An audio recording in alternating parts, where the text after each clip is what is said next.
ഈ ചൂടുള്ള സമയത്ത് ഇനി എങ്ങാനും ഇടയ്ക്ക് വല്ല മഴ പെയ്തിട്ടുണ്ടെങ്കിൽ നമുക്ക് വൈകുന്നേരമൊക്കെ ആണെങ്കിൽ എന്തെങ്കിലും കഴിക്കും. അപ്പം അങ്ങനെ എസ്കൂന് കഴിക്കാൻ വേണ്ടി തോന്നിയപ്പോൾ ഞാൻ വെറുതെ ഒന്ന് അടുക്കളയിലോട്ട് പോയതാണ്. അപ്പോൾ എല്ലാ തവണയും വരുമ്പോഴും ഈ നൂഡിൽസ് പാക്കറ്റ് ഇവിടെ ഇരിക്കാറുണ്ട്. അപ്പോൾ അത് ആൾറെഡി വാങ്ങിച്ചു വെച്ചതാണ്. അപ്പോൾ അവൻ ഉണ്ടാക്കാനുള്ള മടി കൊണ്ട് ഞാൻ കരുതി ഇപ്രാവശ്യം ഇവന് തന്നെ ഉണ്ടാക്കി കൊടുക്കാമെന്ന്.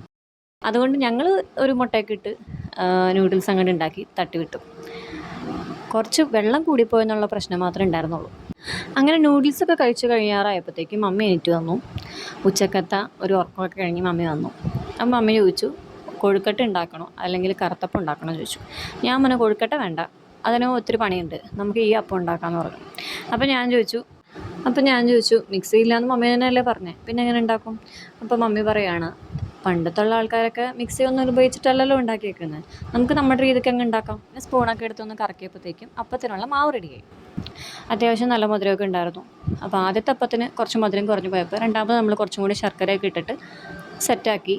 അങ്ങനെ അപ്പമൊക്കെ കഴിച്ച് ഒരു ഗ്ലാസ് ചായയും കുടിച്ച് അങ്ങനെ ഇരിക്കുകയായിരുന്നു. പണ്ടൊക്കെ മമ്മിയുടെ വീട്ടിലൊക്കെ നിൽക്കാൻ പോകുമ്പോഴത്തേക്കും അവിടെ മമ്മിയുടെ ആങ്ങളമാരുടെ ഭാര്യമാർ, അതായത് സിമേൻ്റി ഷൈനേൻ്റെയൊക്കെ ഒരു പ്ലേറ്റ് നിറച്ച് നൂഡിൽസ് ആയിരിക്കും നമുക്ക് തിന്നാൻ തരാറ്. അതൊക്കെ ഇപ്പോഴും ഓർക്കുമ്പോഴത്തേക്കും ഭയങ്കര നൊസ്റ്റാൾജിക് ഫീലിംഗ് ആണ്. അപ്പോൾ നിങ്ങൾക്ക് അങ്ങനത്തെ ഓർമ്മകളൊക്കെ ഉണ്ടെങ്കിൽ കമൻറ്റ് ചെയ്യണേ. ഇഷ്ടപ്പെട്ടാൽ സബ്സ്ക്രൈബ് ചെയ്യാം.